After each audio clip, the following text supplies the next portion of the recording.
One of the things that comes up all the time as I teach about the grace of God around the world and do trainings for churches and missions organizations is this idea of if God has done everything required of us by grace, then is the Christian life passive? Is grace passive?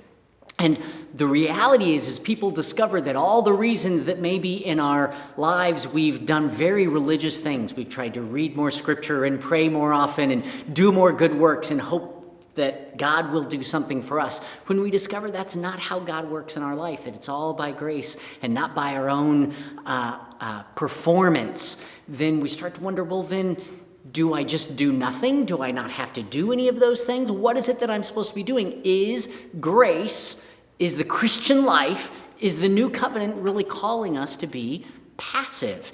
And the truth is, we're not called to be passive. There's an underlying lie to that question. First, we have to uproot the lie that it's up to me to live the Christian life. And then we have to uproot another lie, and that is that the grace life is passive. See, the reality is our life with Christ is participative. We're engaged in life with Christ who is living through us. Peter wrote a couple of letters to the church, and in his second letter, chapter 1, verse 3, or beginning in verse 3, he says this. He says, Christ's divine power has already granted to us all things that pertain to life and godliness. And as people learn that, they think, okay, if he's already done everything for me, then what am I doing? But he doesn't stop there. He continues and says, through the knowledge of him who called us to his own glory and excellence, by which he has granted to us his precious and very great promises, so that through those promises, through that finished work, through that divine life that he's given us, right? Everything necessary for life and godliness. Through him having already given us all of those things, it says that through them you may become partakers of the divine nature, having escaped from the corruption that is in the world. Here's what Peter's saying. Christ, having done everything for you for a relationship with God, doesn't remove effort or work or productivity from the Christian life. Instead, what it does is empowers us to participate in his divine life, not lacking for anything, but rather working from his life instead of working for his life.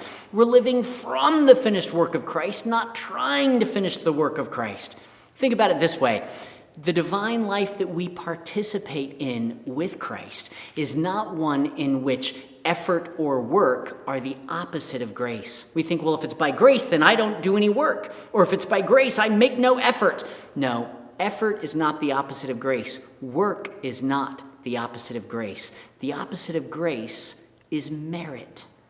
The opposite of grace is not work. Paul talked about all kinds of work that he did. Jesus said, my Father is working and I too am working. And was he not in perfect relationship with the Father? So the opposite of grace isn't work. Grace doesn't nullify work. Grace doesn't nullify effort. Paul said, I do all of these things through Christ's strength at work in me. So Paul is working as Christ is working through him. So work and effort are not the opposite of grace. The opposite of grace is merit. When my wife and I got married, we had two separate lives. We were already adults. We had careers.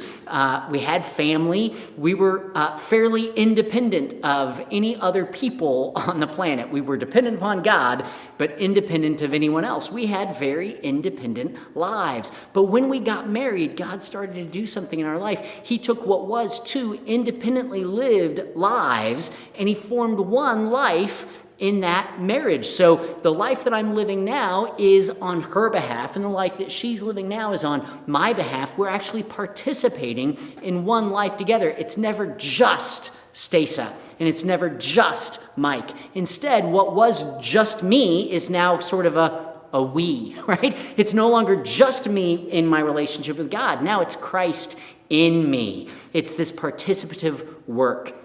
We're going to talk in the next message that I'll share via email about what my role is in that relationship with him. What is Christ doing and what am I doing?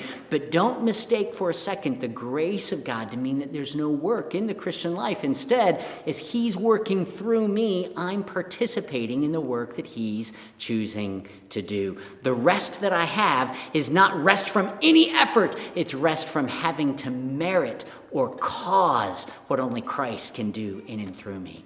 So my prayer for you today is that as you are walking in the fullness of all Christ has afforded you by grace, that you would experience living in that single life with him in your circumstances, that he has already caused everything that God desires of you, of your life, so that you can participate in and experience everything that he wants to do through you for his glory in the world and for the lives of those around you. You get to live in participation with his divine life because of what Christ has already accomplished. In fact, I'll put it this way, and I'll close with this one thought.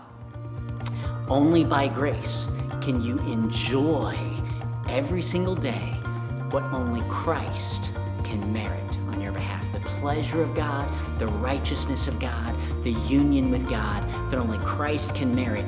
You get to enjoy that pleasure, that righteousness, that rest that he's merited on your behalf.